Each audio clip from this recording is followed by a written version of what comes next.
En Radio Sefarad, la entrevista. Hola oyentes de Radio Sefarad, hoy tenemos el gusto de tener aquí en persona otra vez de visita a Marion Fischel, que fue colaboradora de Radio Sefarad. ¿Qué tal, Marion?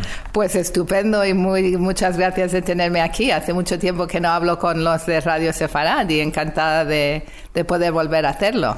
Bueno, tú te has dedicado, desde que te has ido de España, has estado trabajando en el Jerusalem Post y ahora estás con la producción de una película, ¿verdad? Sí, he estado colaborando con el Jerusalem Post en varias cosas, artículos sobre España, y ahora estoy con un documental sobre Zamora, sobre el pasado judío de Zamora y la huella que ha quedado en Zamora y, claro, en toda España de los judíos de antaño, que sabemos que no se fueron todos cuando la expulsión, que yo eso no lo sabía. Y para eso también has estado filmando en la propia ciudad de Zamora, aprovechando que se hacen estos encuentros anuales, ¿no?, de Zamora judía. Exactamente, pues el primer año yo vi el cielo abierto, porque yo llevaba 6 años buscando por internet Zamora judíos, Zamora Jews, y de pronto me sale el primer congreso de Jesús Hambrina, que yo fui a ese congreso, y un montón de teorías locas que tenía yo, pues salieron ahí a relucir que sí que eran verdad. Los cruciformes, las mezuzot escondidas, un montón de misterios que sí, y de hecho ya es el 4º año o el 5º año ahora que han hecho. Y he podido hablar con Jesús Hambrina y me ha regalado un libro que él ha escrito sobre los judíos de Zamora, y entonces es como ya llegar a un fin y ya es tiempo de sacar el documental. Uh-huh. Bueno, ¿por qué justamente Zamora y no, yo que sé, Toledo, Córdoba, todos estos sitios tan emblemáticos de los judíos? Pues porque yo sabía que Toledo, Granada y todos esos sitios tenían un pasado judío, pero resulta que Zamora no tenía ni idea. Yo estuve allí con 19 años en un pueblo donde no había ni libros. Y entonces lo último que hubiera podido imaginar en la vida sería que Zamora tuviera judíos. Y sin embargo, en el 2005 tuve un sueño de que había unos niños judíos escondidos en como una cueva cerca de la iglesia en este pueblo. Y al despertarme digo, esto lo tengo que investigar. ¿Qué pueblo era? Pues se llama Villaseco del Pan. Uh-huh. Es un pueblo muy pequeño, no muy lejos de Zamora, pero cuanto más lejos puedes llegar en esa área. Y resulta que está cruzando la frontera con Miranda do Douro, que ya sabíamos, yo no lo sabía, pero la gente que llegaron a estos congresos ya sabían que en Miranda do Douro y en gran parte de Portugal hay mucho recuerdo, hay mucha memoria de los judíos. Uh-huh. Bueno, esta es la zona que por lo menos en España llaman la raya, ¿no?, que es una raya imaginaria que cruzando un río separa 2 reinos, 2 países, y también para muchos judíos la salvación. Exactamente, porque mucha gente se fueron de España y se fueron a Portugal sin saber que a los 4 años tendrían que convertirse, volver o ser convertidos a la fuerza. Pero en ese momento la gente, que yo pensaba que todo el mundo se había ido en barcos, o sea, tampoco le di muchas vueltas. Y luego dije un día, pues a lo mejor la gente no tenía dinero, entonces no podían irse en un barco a Turquía, a lo mejor se fueron a Portugal. Y de allí empecé a pensar, si estos niños eran judíos en mi sueño y estaban ahí escondidos, a lo mejor habían vuelto de Portugal. Entonces, con todas estas ideas, estuve buscando, fui al congreso y efectivamente aprendí un montón más de historia que no sabía. Luego allí conocí a Jeannie Milgrom, que ha hecho sus 22 abuelas. Tú las has conocido, claro, las has entrevistado, ¿no? Bueno, la historia sí que la hemos reproducido. Es una mujer que está casada con un judío. Ella no sabía, es cubana de nacimiento, y que se puso a investigar y descubrió que ella también era judía, y pudo, y eso es lo más maravilloso, reconstruir la genealogía completa de sus 22 abuelas, ¿no? Exactamente, y eso le llevó a Fermosella en un principio y luego le llevó a Portugal, porque ella estaba buscando documentos de la Inquisición para probar que los 22 generaciones eran judíos, y tenías que tener algo de la Inquisición, y no encontraba nada en España, hasta que un día, mirando desde Formosella a la raya enfrente, dijo, pues a lo mejor los pillaron en Portugal. Y efectivamente hemos estado en Torredó Tombo, hemos estado en Coimbra, y allí hay muchísimas cosas de su familia también, que es donde los encontraron, aunque ella ya estaba divorciada y empezó a saber que era judía y empezó a hacer todo antes de casarse con su segundo marido, que viene de una familia muy ortodoxa. Uh-huh. Pero sí. Bueno, el tema también tiene otra vuelta, porque tú eres de familia inglesa y muchos de los judíos españoles que pasaron a Portugal, luego pasaron de Portugal a Londres o a Ámsterdam. O sea que a pesar de que tu familia sea ashkenazí, puede ser de que algún antepasado también tuviera sangre española, ¿no? Pues es muy posible. En cuanto a los judíos españoles, yo estoy hasta convencida de que Shakespeare tuvo sangre española, y yo creo la teoría que su padre o su abuelo se llamaba Jacobo Spiro o Shapiro, y de allí vino Shakespeare, Jacob Spear, y de ahí el nombre, porque además la madre también se llama María, o no sé, tiene algún nombre, yo estoy convencida. Esta es una exclusiva para Radio Sefarad, porque aquí sabes que en España se habla mucho de si Cervantes era judío, pero si también Shakespeare era judío, entonces él no va más. Yo creo que es el no va más, y además a mí me cuadra, porque yo cuando estudiaba Shakespeare, me acuerdo que había muchos niveles de interpretación, y cuando fui a Israel empecé a estudiar Torah, me acuerdo llegar a casa, que compartía con unas chicas ahí, y les dije, uy, si la Torah es mejor que Shakespeare, con que sí, que creo que Shakespeare sí. Además siempre habla de viajes en barco, de accidentes, de amores imposibles. Romeo y Julieta está donde pasa toda la actividad, en Verona. ¿Y quién era el duque de Verona? El de Venecia, o tenía alguna. Y Montague es un nombre judío. Y luego habla mucho del nombre, que si Romeo tuviera otro nombre y tal. Yo creo que Shakespeare es bastante... O sea que tú dices que en Romeo y Julieta, ¿quién era el goy? ¿Quién era un judío y una goy, o una goy, un goy? ¿Cómo era? Pues yo creo que Montague, de hecho, es el nombre de Romeo, ¿verdad? Capulet es de... Sí, entonces en este caso el judío sería Romeo, pero yo creo que como se escondía tanto el criptojudaísmo, creo que los dos eran criptojudíos, uno contra el otro, porque es típico de Shakespeare, ¿no? Y ahora me vas a decir que encima era de Zamora. Pues seguramente. Bueno, no sabemos si era de Zamora, pero... Eso es una buena pregunta, habría que saber. Igual eran vecinos de Cervantes, no se sabe. No, pero no eran exactamente la misma época, ¿no? No, sí, eran de la misma época, pero de Cervantes. Algunos dicen que era de León, o sea que tampoco está muy lejos León de Zamora. No, pues yo estaba en la casa fuera de lo que dicen que es la casa de Cervantes, en un pueblo de Cervantes, en León. Claro. Y hemos estado con Leandro Rodríguez, que es amigo de Jesús Zambrina, y él nos ha enseñado un montón de cosas que pone en los libros y ha explicado por qué es este terreno. Y había una fuente ahí que en el libro dice la fuente se ha secado. Y luego Leandro dijo, esta fuente nunca se ha secado. Entonces eso también es un código. Decir que la fuente se ha secado, que ya no hay judíos aquí, que ya no hay potencia de aprender más cosas. Entonces hay muchos códigos en Cervantes. Marion, siempre es muy difícil entrevistarte sobre un tema porque nos vamos por las ramas, pero vamos a volver a Zamora, porque tu peli va sobre Zamora y sobre ese sueño premonitorio también, ¿no? Sí, bueno, esa es la cosa. La verdad es que tengo un poquito de dificultad con el hilo conductor, porque la cosa es que mi idea, empezó porque quería saber qué significaba este sueño.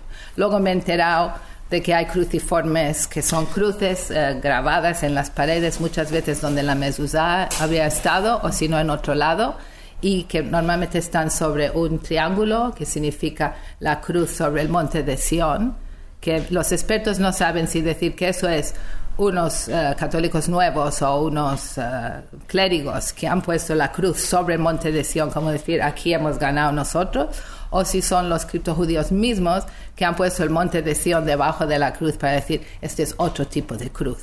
No sabemos exactamente quién o cuándo o por qué, pero en muchísimos sitios en estos pueblos pequeños está lleno de estas cruces. Uh-huh. Y hemos filmado muchísimo de eso. Tú decías al principio de esta entrevista, no sabía que quedaban judíos. Sí. ¿Dónde están los judíos? Pues los judíos están en Zamora, donde han estado siempre, porque estos pueblos se han casado mucho los primos con los primos. Y si tú miras los apellidos de los últimos 200 años o 300 años, vas a seguir con los mismos apellidos. Entonces los judíos están donde siempre estaban. Lo que pasa es que en vez de practicar el judaísmo, o están practicando el catolicismo, o ninguna religión, que eso también pasa bastante. Ahora, lo que a mí me gustaría saber es qué es lo que ha dejado el judío en España dentro del carácter de un español normal, que aunque sepa o descubra que tiene ascendencia judía, no le preocupa tanto. Eso me parece muy, muy importante y me gustaría saber más de eso. Entonces, eso es una pregunta que tenía yo para ti, de hecho. Para mí, yo aquí tú eres la entrevistada, pero yo sé que como eres bastante experto en estos temas, pensé que a lo mejor lo podías pensar. No, pero vamos a seguir con el tema de Zamora y de la película. Sí. ¿Qué es lo que sí has conseguido, aunque todavía no tengas el hilo conductor? Sí. ¿Qué son los otros hilos que tienes ya tejidos? Vale, pues primero estas cruces muy raras. Luego el hecho de que todavía hay sinagogas, porque ahí en Zamora tienen planos, ahora a raíz de lo que ha hecho Jesús, han puesto unas columnas donde pone historia judía de varios sitios. Entonces ya sabemos dónde estaba el barrio viejo, el barrio nuevo. Ahora sabemos por Ginny y por Abraham García que una persona puede hacer su árbol genealógico y puede trazar su ascendencia judía. Entonces sabemos que esa idea de que decían de una cuarta parte de España es judía, una quinta parte, parece que ahora eso no solamente soy yo, son expertos que han dicho que sí, un 20% de España es judía. ¿Por qué eso es importante? Todavía no sé por qué es importante, pero yo creo que hay algo en el español, es otra forma, no es como los países alrededor, de ninguna forma. Entonces es un carácter muy especial y yo quisiera saber qué es lo que han preservado para tener el carácter que hay aquí. Pero eso es secundario. La cosa es que yo quería saber si este pueblo era judío o no, si estos niños se escondieron o no. Y entonces esta vez que hemos vuelto allí, hemos ido al pueblo, hemos filmado la iglesia, donde se encontraba una cruz muy rara encima de la ventana trasera, que eso era muy sospechoso de que hubiera sido una sinagoga, que la convirtieron en iglesia. Pero esta vez al ir, hemos filmado por fuera y hay, no sé, 20, 30, 40 de estos cruces, todos alrededor de la iglesia. Y entrando en la iglesia hay como un cuarto aparte donde hay un arco, y ahí en los lados del arco hay una cruz, una escalera, un montón de cosas que se ha pintado encima. Y yo creo que se ha pintado encima a raíz de que yo escribí un correo a la mujer que llevaba la página web de ese pueblo, porque encontré muchas cosas, costumbres antiguas, costumbres de bodas y tal, y le pregunté, y ella me dijo, ¿para qué lo quieres saber? Entonces, primero me dijo, su abuela le había dado la información, y cuando me preguntó, ¿para qué lo quieres saber? Digo, soy periodista, estoy haciendo la película, ya nunca más me contestó. Y esta parte de la iglesia que yo había visto en un libro, entonces yo sabía lo que había allí y se lo conté a ella, ahora la han pintado por encima en como un color beige. Y el señor que nos enseñó la iglesia, le preguntamos, ¿qué es eso? Es un señor bastante mayor, aparenta mayor, no sé cuántos años tiene. Entonces le preguntamos y nos miró así de reojo, muy raro, y dijo, no sé.